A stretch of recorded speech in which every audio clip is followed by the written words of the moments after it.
Hello for the Hivers, it's Will here from Arcane Worlds. It's good to be back and welcome to the second Dev Diary update video. Today we're going to be talking about the mating and the family system along with the bases, how they work in ForTheHive. So really going through those gameplay mechanics. So without further ado, let's get stuck in. So the first main system I'd like to talk about is really the mating system. So the mating system really is about locating mates and being able to create offspring. So this is a really integral part for the hive, because as you grow your lineage, you're getting young, and these young can assist you in battle. Your mates can assist you in battle. They can assist you with other tasks. They increase your ability to gather resources. And then in addition to that, should you die or have an unfortunate demise at the hand of another insect, then you can have the option to play on as one of your young. So it's quite an exciting way to keep the game going and be fresh. So for example, you could be a bug that has a particular direction of gameplay. So perhaps you invested your skill set into a certain style of gameplay. Maybe it was a tanky build that you created, and then you die and you choose to play on as one of your young. Well, now you can actually rebuild your character in maybe a different way. Perhaps this youngling will actually be more of a assassination type build. So it will give you more replayability in each game. And also I think it's kind of fun having a different name for your young and following him around, and hopefully he makes it out alive. So how does actually locating a mate and how does this system work? So as you run around the world in ForTheHive, so at bases or in general gameplay, you'll meet members of the opposite sex. So if you're male, female, if you're female or male. Now in ForTheHive, there are relationship systems. If you're familiar with games like Bannerlord, this might not be too foreign to you. But essentially what you'll be able to do is build relationship with that individual. As your relationship level increases, certain new options will become available to you. Once you reach a certain level of relationship with that bug, there'll be an option to engage in courtship. Now this is where it gets really fun. When you engage in courtship, in order to get to the next level and actually successfully court that bug, you'll have to go through a series of duels in order to win your love of that bug. So the duels may vary in amount and difficulty depending on the level of the bug that you're courting. So if you're a low level and you're trying to court a high level bug, it might be more difficult to win the duels. But if you manage to fight through these duels, which will be done in kind of a gladiatorial way, then you will get the ability to, as I say, court with that bug. Now, once you've got that bug betrothed to you, they will be able to join your party. So they'll be able to share experiences you level up, which is really useful. So as you're running around, having another of the same species with you can really help. Now, the only thing with that is if they do die as you're running around, you lose your mate. So there does come a bit of risk. You may want to leave them at home so that you keep them safe, and also if they're with you, you're sharing the experience. They will level up with you, but obviously your experience is halved, but technically you should be able to kill twice as much, we're hoping. So how will you build relationships? Well, building relationships will be quite simple. It's completing missions, it's donating food, it's tasks which will allow you to build those relationship points. Okay, digging a little bit more into the actual family system now. Now, the family system, as I said before, is quite important because, well, playing on as your offspring if you die will give you a chance of continuing in your game. There's also a system which gives you species points based on the amount of numbers that you have. So having more young will give you more species points, which you can then invest in certain areas, which we'll go into in another video. It also means at your base you'll have more defenders, so vital if you are getting attacked, or even actually if you're attacking, that will be really useful. So pretty much how does it work? Well, you'll have your UI panel. In that UI panel, obviously here we have you and your mate, and here we have the first tier of younglings which will be available, and your younglings will also grow and develop. So after enough game time, these younglings will become full adults as well, which can also mate and reproduce, but they also die due to many factors. So it could be combat, could be illness related, could be something else. And you'll be able to rename your young, which is kind of fun. So you could have Will Jr., Will Jr. Jr., Will Jr. Jr. Jr., so on and so forth. Kind of fun because it would just give you that extra bit of customization to your game. I kind of like the idea of playing as Will Jr. Jr. Jr. Jr. Hope he does well. Go on, my son.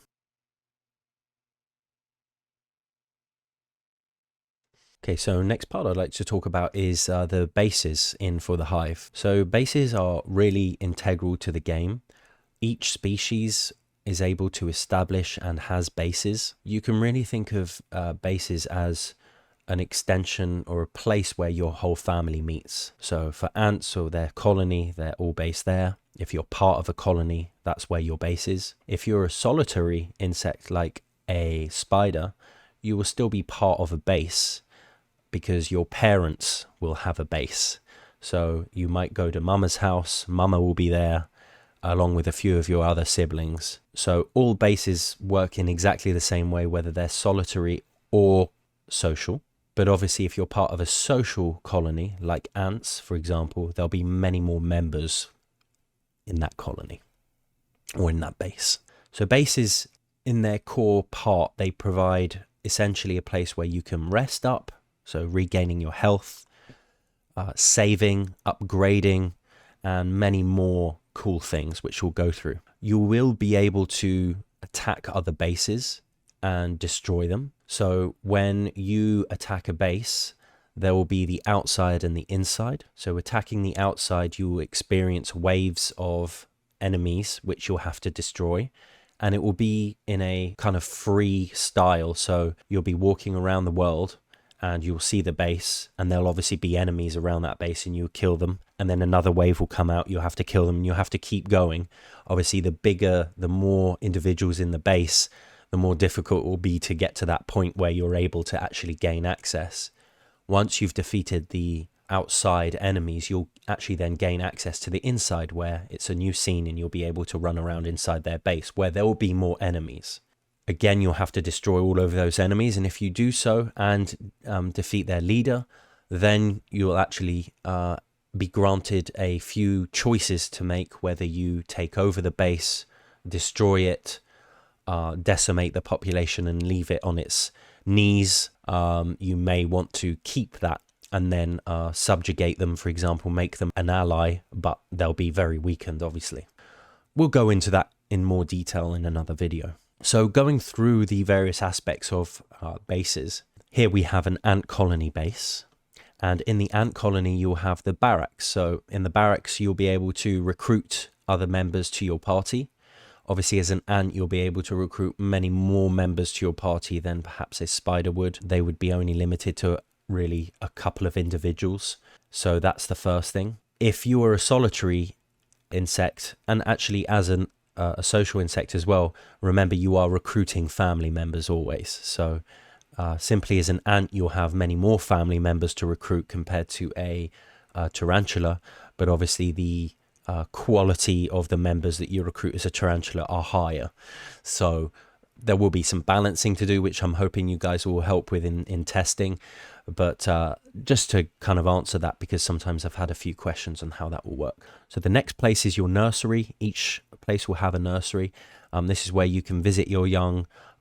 You can pay resources in order to keep them growing or grow them at an increased rate.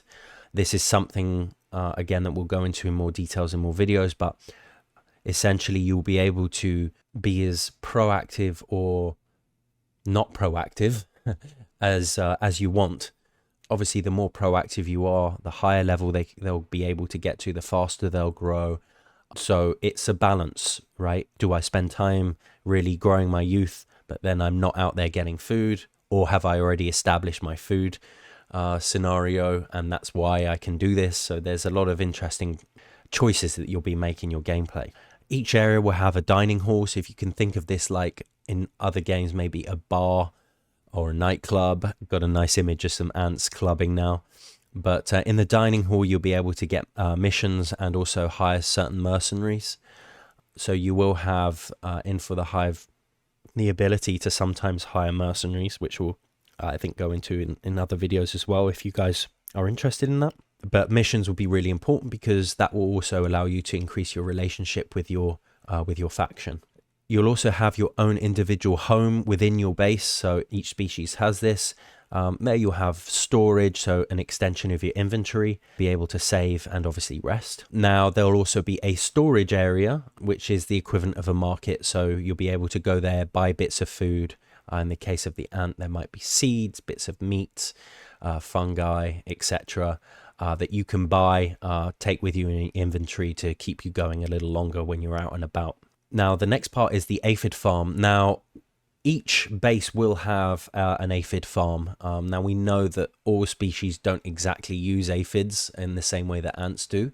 We do appreciate that, but this is also about creating an aspect of fun. So we feel that aphids are a really cool candidate for basically farmland. Poor little guys. So the way that it will go is you can capture aphids when you're out and about, or you can eat them. Capturing them, obviously bringing them to your base, increasing the size of your farm. But by paying attention to your aphids and undergoing certain tasks, you'll be able to keep them creating more and more food for you, giving them nectar and things like that. So in that way, you are able to generate a more reliable food source. Obviously, that takes time, which is, again, another choice that you have to make. But then that food you can then also use to increase your nursery, or you can use for yourself. There's a few other choices that you can make there. And then also you are able to work for the hive or colony or base or faction. Lots of different words there for it. But essentially what that will also do is you can work there and actually gain, make the equivalent of money, which you can use for other things. So lots of interesting parts there within farming. I think maybe we can do a dedicated video on farming because it's quite fun, especially when we've implemented it in game and we can actually show that while we're doing that. Lastly is the royal chambers. Obviously, if you are the leader, this will be your chambers. Typically, when you start the game, you'll be part of a faction. So there usually will be a queen there, or a mama, or a dada. Royal chambers are essentially a place where you can visit that leader. You can get missions from your leader, which obviously give you a lot of relationship with the faction.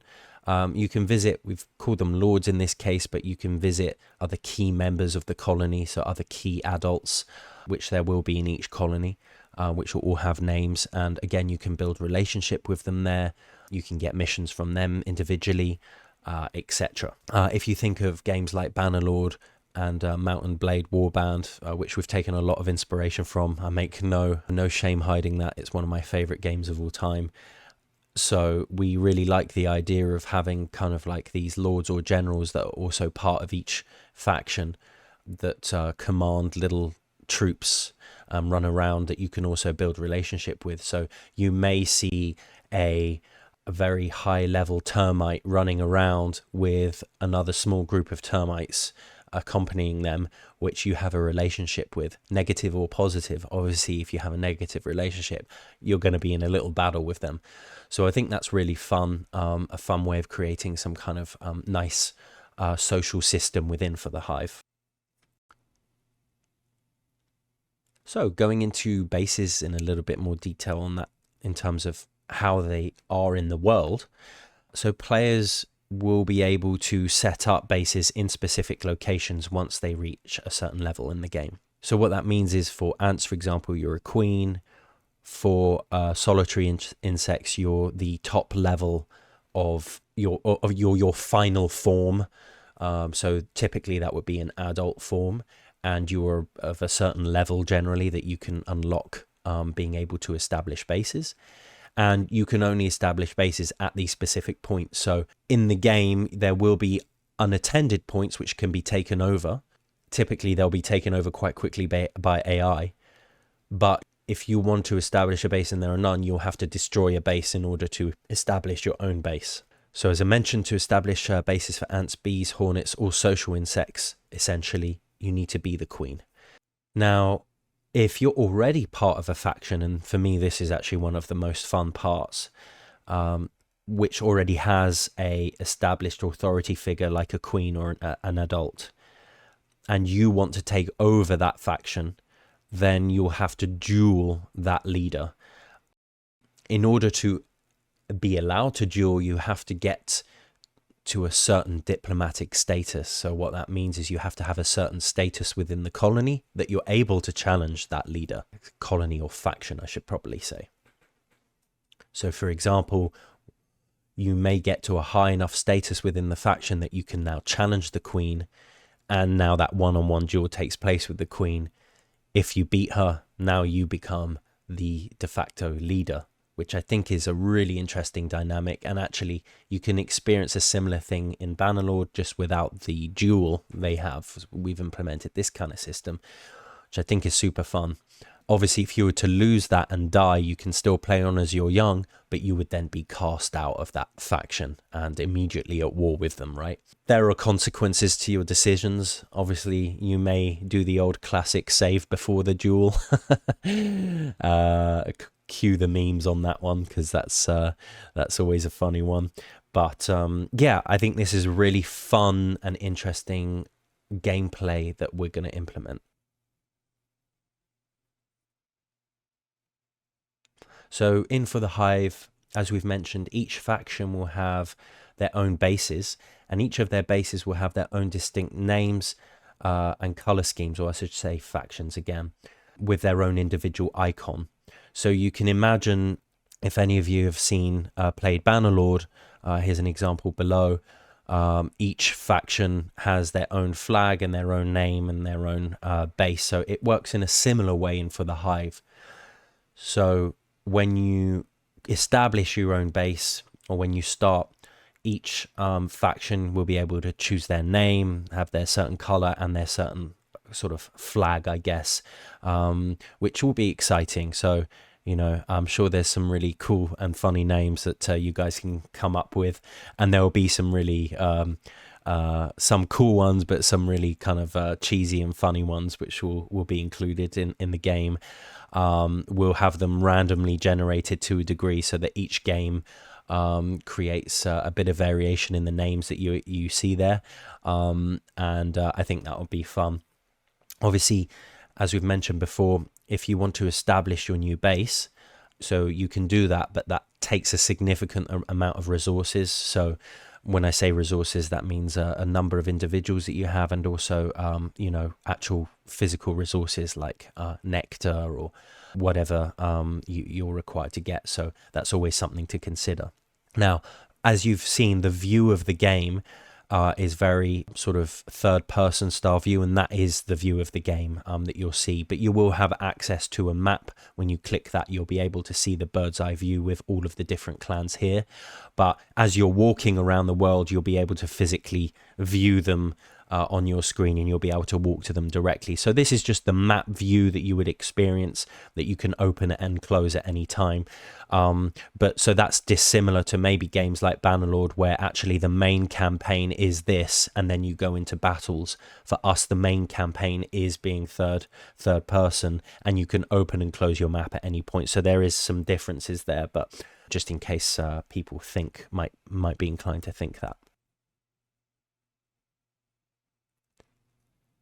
So definitely let me know what you guys think of some of the topics we've discussed today down below. Really, as always, we love hearing your thoughts. Feel free to join our Discord, obviously, or our Facebook group to leave us a message, or below in this YouTube video. We always love hearing from you, so let us know what your thoughts are there. In our next video, what we're going to be talking about is going into detail on the diplomacy side, as I mentioned or alluded to in some of my previous comments in this video. So we'll be going through how waging wars works, forming alliances, and actually managing your empire or your faction from a more of a gameplay side. We'll also be talking about party management and troops. So the differences between solitary insects and more social insects, how that works. And then also we'll be going into the farming systems and, you know, a little bit more how it actually works, along with the currency. So that's it for today's video. Big thank you for watching. We really appreciate your time. Please do add us to your Steam wishlist, and as I mentioned, join us in Discord. All of the links are below.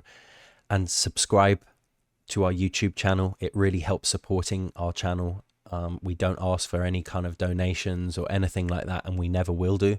But what you definitely can do is help us by subscribing to our channel. It really means a lot to us and helps promote the game. As an indie company, we don't have the same reach as maybe a Microsoft or those kind of guys. So it really helps us. Every subscribe really helps our cause. So thank you so much. And thank you for watching. We'll see you in our next video. Take care.